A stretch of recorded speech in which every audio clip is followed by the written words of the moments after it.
Pada video kali ini, kita akan belajar proses kedua dari manajemen resiko, yaitu mitigasi resiko. Apa itu mitigasi resiko? Mitigasi resiko adalah proses menurunkan atau menekan resiko dengan memberikan kontrol terhadap resiko tersebut. Bingung gimana caranya? Sebagai contoh nih ya, ketika kita di sebuah instansi memiliki sistem, yang kemudian kita online-kan untuk layanan instansi kita, misalnya di kampus layanan akademik, begitu, kemudian kita online-kan, maka sistem tersebut akan beresiko untuk dicuri datanya oleh hacker di luar. Data-data yang berisi data-data private, data-data rahasia, yang tidak boleh disebarkan, bisa saja diambil oleh hacker jika tanpa ada kontrol sama sekali. Jika kita ingin mengamankan data kita, maka kita bisa menambahkan kontrol, yaitu contohnya dengan memberikan halaman login yang berupa user yang masuk harus menginputkan username dan password yang sesuai. Dengan menerapkan kontrol seperti itu, maka resiko yang tadinya 100% akan turun menjadi 80%. Nah, di sini kita lihat bahwa dengan menerapkan kontrol, resiko akan berkurang. Kita bisa kemudian menambahkan kontrol lagi untuk menekan kembali resiko. Jika kita tidak puas dengan resiko yang berkurang menjadi 80% tadi, misalnya kita akan nambahkan kontrol lagi, yaitu dengan menambahkan firewall ke dalam sistem kita. Maka resiko yang tadinya 80% akan turun menjadi 60%. Jika kita masih tidak puas dengan kontrol yang kita berikan, kita bisa menambahkan kontrol lagi, yaitu misalnya dengan menerapkan sistem enkripsi. Karena kita tidak ingin kredensial kita dicuri tanpa dienkripsi. Untuk mengamankan, kita tambah lagi enkripsi.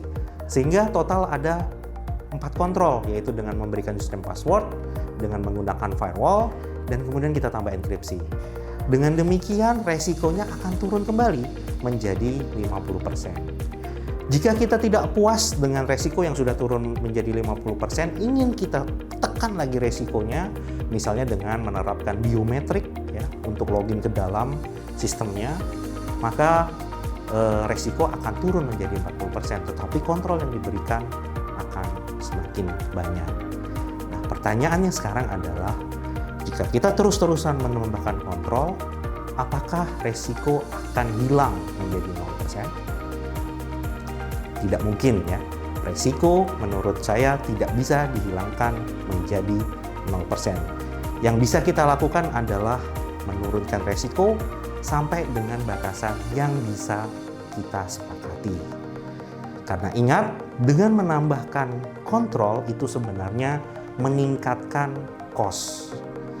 Sehingga biasanya instansi atau perusahaan yang menerapkan kontrol terhadap resiko, dia akan berhenti menerapkan kontrol, akan berhenti menambahkan kontrol, sampai batasan di mana resiko itu masih bisa diterima, dan dia yang ditimbulkan dalam menerapkan kontrol itu efektif atau disebut dengan cost efektif. Sebagai contoh kasus kita tadi, ternyata bisa diputuskan hanya dengan memberikan username dan password dan menerapkan firewall, itu sudah cost efektif. Artinya kontrol yang diberikan hanya itu saja, tidak perlu sampai dengan menambahkan biometrik. Sekarang pertanyaannya adalah, siapa yang memutuskan kontrol mana yang akan dilaksanakan ke dalam sistem tadi? Jawabannya adalah tentu saja manajemen senior atau pimpinan di organisasi kita.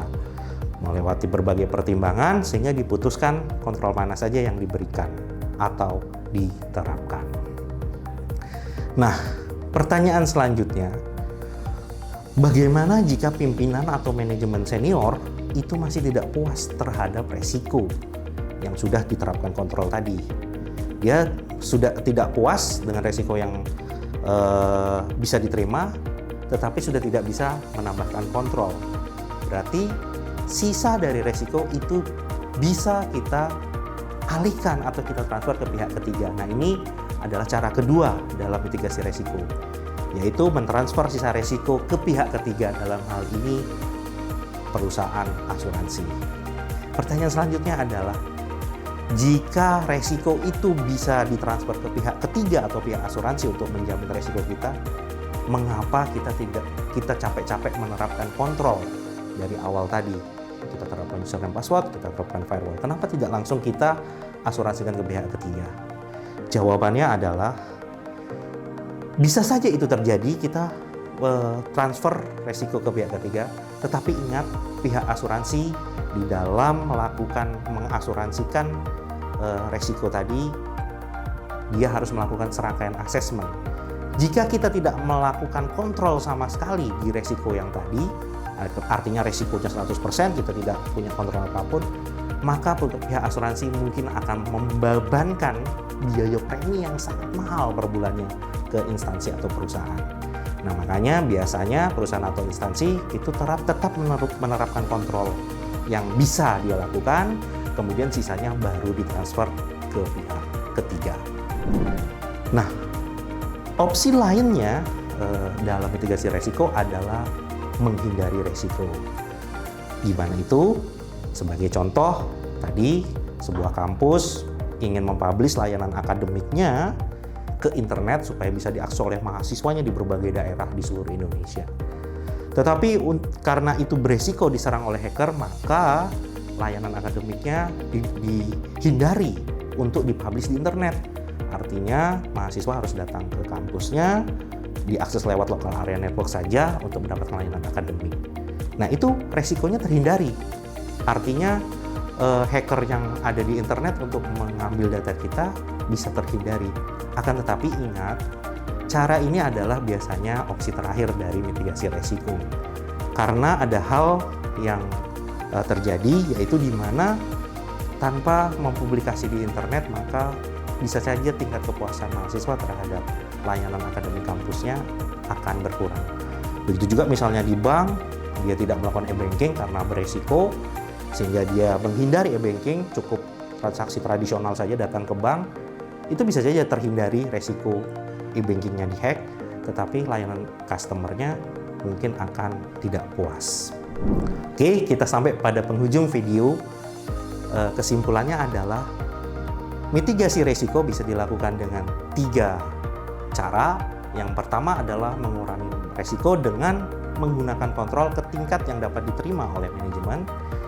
Yang kedua adalah mentransfer resiko ke pihak ketiga, yaitu pihak asuransi.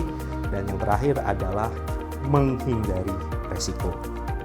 Demikian video pada kali ini. Salam Wijida.